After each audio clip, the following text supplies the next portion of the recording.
ದೇವಸ್ಥಾನದ ತುಂಬ ಕಪ್ಪಾಗ್ಬಿಟ್ಟಿದ್ದಾವೆ, ತೊಳೆದೇ ನಿಮಗೆ ಇವತ್ತು ತೊಳಿತಾ ಇದೆ. ಇದಕ್ಕೆ ನಾನು ತೊಗೊಂಡಿರೋದು ಇದು ಹುಣಸೆ ಹಣ್ಣು, ಹಳೆಯ ಹುಣಸೆ ಹಣ್ಣು ಕಪ್ಪಗಾಗ್ಬಿಟ್ಟಿದೆ.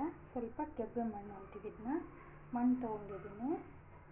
ಇವಾಗ ಇದನ್ನು ಹೇಗೆ ಇದು ಮಾಡೋದು ಅಂತ ತೋರಿಸ್ತೀನಿ. ಹೆಂಗೆ ವೈಟ್ಗೆ ಆಗ್ತವೆ, ಫಳಫಳನ ಉಳಿಯುತ್ತೆ ಅಂತ ತೋರಿಸ್ತೀನಿ.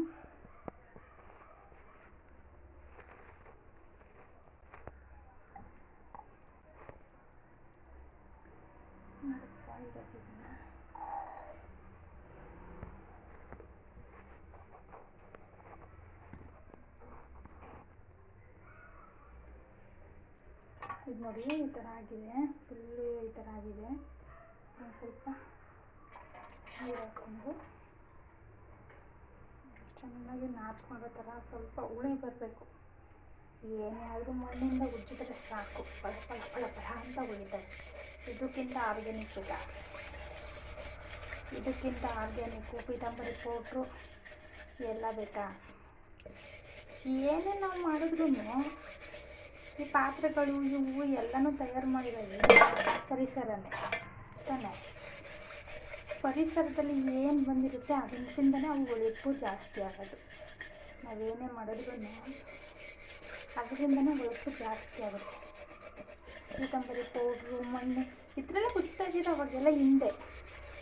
ಆಮೇಲೆ ಮನೆ ಪಾತ್ರೆ, ಸಿಲ್ವರ್ ಪಾತ್ರೆ ಎಲ್ಲ ಯೂಸ್ ಮಾಡೋಕ್ಕೆ ಏನು ಮಾಡೋರು ಹೇಳಿ ಬೂದಿ ಹೆಚ್ಚು ಬಳಸ್ತಾ ಇದ್ದಿದ್ದು ಬೂದಿ. ಸೌದೆ ಒಲೆ ಇರ್ತಿದ್ದು, ಬೂದಿ ಹಾಕಿ ಪಾತ್ರೆ ತೊಳೆದು ಕಾವಲೆ ಹತ್ರ ಹೋಗಿ ತೊಳ್ಕೊಬಂದ್ಬಿಟ್ರೆ ಫಳ ಫಳ ಫಳ ಅಂತ ಉಳಿಯೋವು. ನೋಡಿ ಇವಾಗ ಉಜ್ಜಿದ್ದೀನಿ ನೀಟಾಗಿ ಕೆಬ್ಬೆ ಮಣ್ಣು ಹುಣಸೆ ಹಣ್ಣಲ್ಲಿ ಹೆಂಗೆ ಉಳಿಯುತ್ತೆ ಅಂತ ತೋರಿಸ್ತೀನಿ.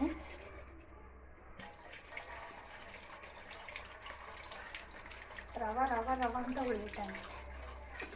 ಎಷ್ಟು ಶುದ್ಧವಾಗಿದೆ ಅಂದರೆ ನಮ್ಮ ಹಿರಿಯವರು ಮಾಡಿರೋದು ಯಾವುದೂ ತಪ್ಪು ಅಂತ ನಾವು ಹೇಳೋಕ್ಕೆ ಆಗಲ್ಲ. ಯಾವುದೇ ರೀತಿ ಕೆಮಿಕಲ್ ಇಲ್ಲ, ಒಂದು ಚೂರು ಸೋಪ್ ಬಳಸಂಗಿಲ್ಲ, ಏನೂ ಇಲ್ಲ. ಎಷ್ಟು ಶುದ್ಧವಾಗಿ ಎಷ್ಟು ಚೆನ್ನಾಗಿ ಉಳಿತಾ ಇರುತ್ತೆ ಅಂತಂದರೆ ಅಷ್ಟು ಚೆನ್ನಾಗಿ ಉಳಿತಾ ಇರುತ್ತೆ. ಪಾತ್ರೆಗಳು ಆಗಿರ್ಬೋದು ಏನಿಲ್ಲ. ನಿಮಗೆ ಬೆಂಗಳೂರಲ್ಲಿ ಅದೇನೂ ಸಿಗಲಿಲ್ಲ ಅಂದರೆ ನಾವು ಗಿಡಕ್ಕೆ ಮಣ್ಣು ಹಾಕಿರ್ತೀವಲ್ಲ, ರೆಡ್ ಕಲರ್ ಮಣ್ಣು, ಆ ಮಣ್ಣಲ್ಲಿ ಉಜ್ಜಿದ್ರೂ ಹಿಂಗೆ ಉಳಿಯುತ್ತೆ.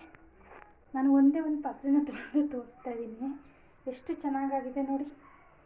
ಒಳಗಡೆನೂ ಗಲೀಜು ಒಂಚೂರು ನಿಂತಿಲ್ಲ. ನೀರು ಹಾಕಿಟ್ಟಿರ್ತೀವಲ್ಲ ಒಳಗಡೆ ಇರೋ ಥರ ಆಗುತ್ತೆ, ಏನೂ ಆಗಿಲ್ಲ. ನಾನು ಒಂಚೂರು ಸೋಪನ್ನು ಬಳಸಿಲ್ಲ ನೋಡಿ, ಎಷ್ಟು ಚೆನ್ನಾಗಿ.